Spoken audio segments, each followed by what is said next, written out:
Hey everybody, this is Justin, and I decided to make a video all about making connections. And this is going to be a mini series about why it's important to make friends and talk associates as soon as possible. And the biggest reason comes down to there are things when you are traveling and you move to a new country or just into a new city or town that no one I shouldn't say no one, that many people do not think about. And they're gonna be finding a new doctor, finding the best area, best schools, um, finding a hairstylist, which is more important than some people might realize, a mechanic, finding your favorite place to eat. All of these different things are very important when you're searching for a new town. After 9 years of living here, I have found a solution for all of these questions, but it took me 9 years. Some people probably can do it a lot faster than me. Some people can find the right spot quickly. A lot of times it takes luck to find these places, but it really helps if you have the right connections. Different people that can tell you, hey, I've been to this barber before. I've been to this hairstylist. I know that they do a really good job. Or I trust this mechanic. He's not going to try to cheat you. So this is a series of videos where I talk about my journey in America as far as finding these different institutions and what was so great about it in America, maybe what was so bad about it as well, and how I've been able to adjust here in Germany with these same things. So this first video is going to be about me and why I shaved my head. All right. They say the clothes make the man. No matter what you have on, if you dress right, you will gain more confidence and you would also gain more respect depending on how you're dressed. And you can tell some people when they put on a nice suit or something, they feel good. They walk with a different way. They have more swagger. Well, to me, just as important as how you, what clothes you wear, is how you groom yourself. Now, I need to shave this up a little bit, but I'm experimenting with my facial hair. But I am going to tell you about my experience finding someone to do my hair. Now, in America, I had a great barber. I had someone that I could count on every 2 weeks to really do a good job of my hair. He got my line up fixed very perfectly. Some people don't care about this, but the line up really, I don't care how good your hair is cut. Like you look at my face, I can shave the hair on my face. But if I make this line up just right, it will really make it even better. And I'm trying to do this myself, but before in America, I used to always go to somebody. I had that person. And what happened was this person ended up becoming too busy. And I ended up deciding to grow my hair out anyway. And I grew my hair out long, and so I had to find someone to braid my hair. The really cool thing about that is that I can truly say I understand what a woman goes through as far as trying to make sure that they look right. And it took hours for me to get my hair braided and then get a fresh line up.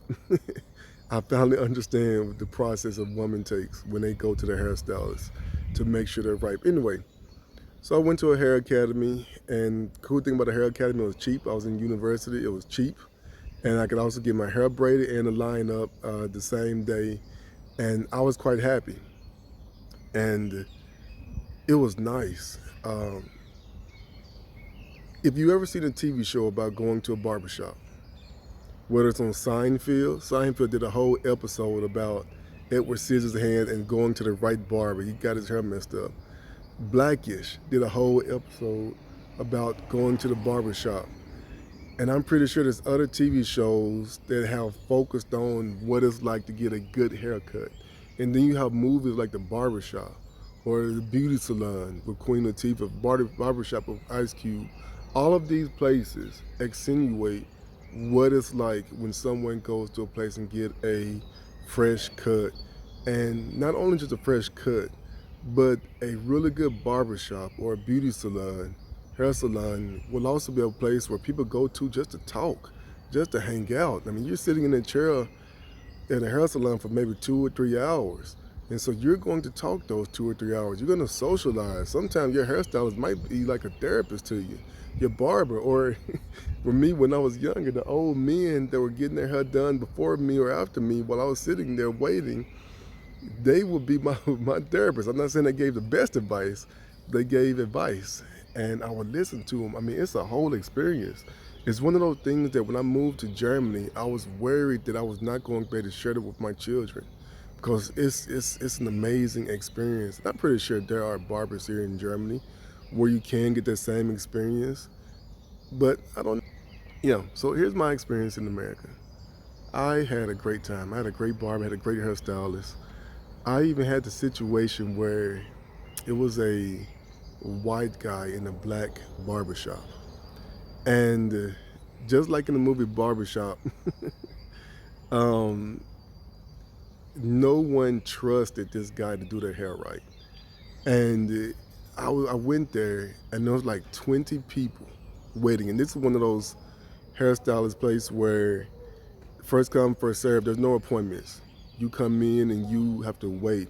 If you get there at the right time, there might be no one there, but normally on Saturdays, it's full. And this exactly was how it was.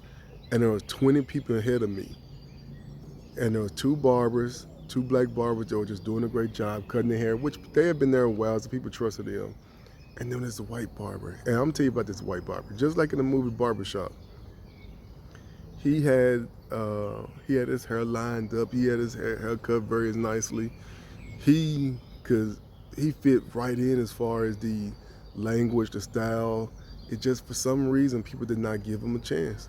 And so, like I said, there was 20 people there. If I would have waited for those other two barbers, I probably would have waited for 2.5 hours. I didn't want to wait 2.5 hours, so I went on and sat down in that chair. And, I mean, you can see the sadness on his face too. And I went on and sat down in the chair, just like in the movie Barbershop. I sat down in the man's chair, and the man hooked me up. He did a great job, just as good, if not better, than the other two. And so I've had that experience as well. Like people really don't think if you're not from the same community that you don't know the culture, you can't do it right. This guy could do it. So now, other than that, my experiences in America have been I have great stories. And I always wanted to share that with my son. We're living in Germany, and this is where I didn't have the right connections. I had a lot of connections, but there are not a whole lot of black people in my area.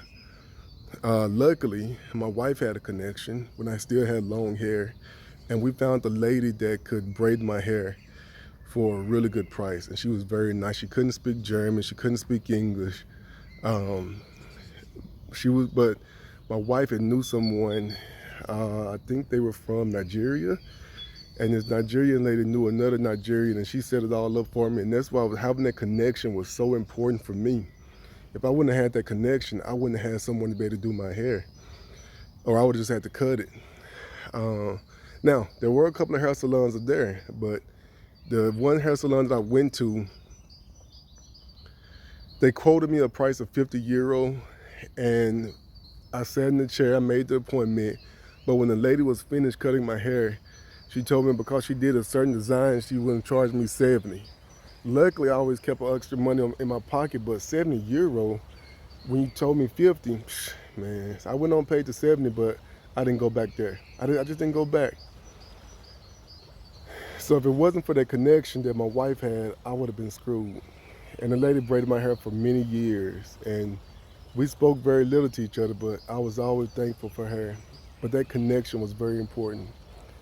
The second situation I had when I finally decided to cut my hair off, I went to 10 different barbers and tried them out.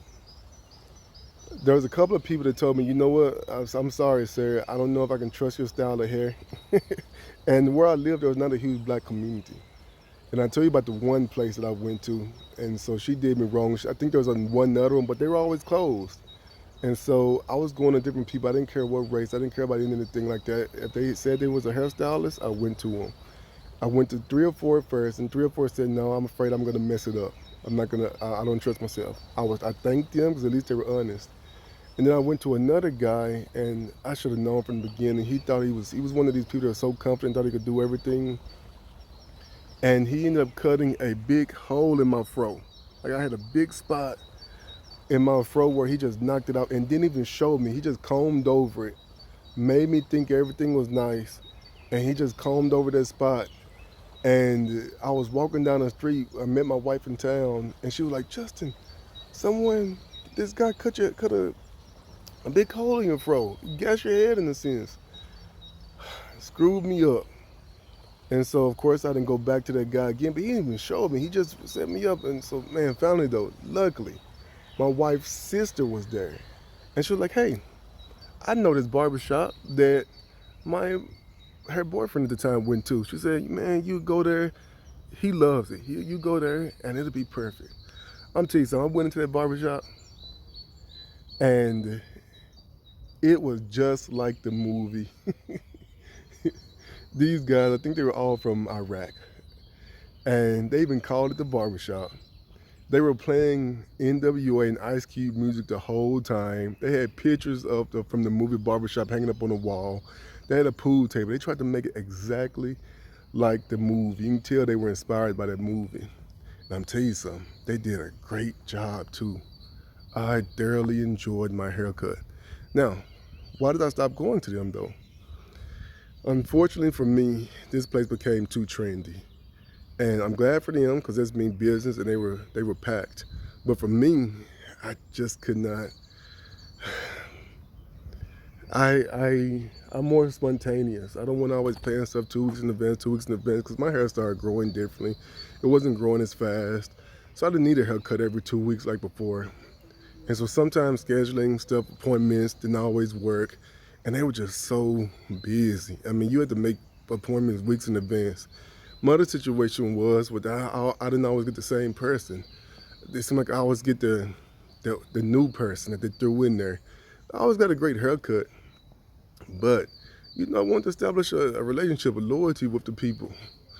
It didn't happen. So I finally made the decision to cut my hair off and just start shaving it myself. And the problem with that is that, man, as many times I've shaved my face, I've never have been able to give myself a great lineup like I used to get.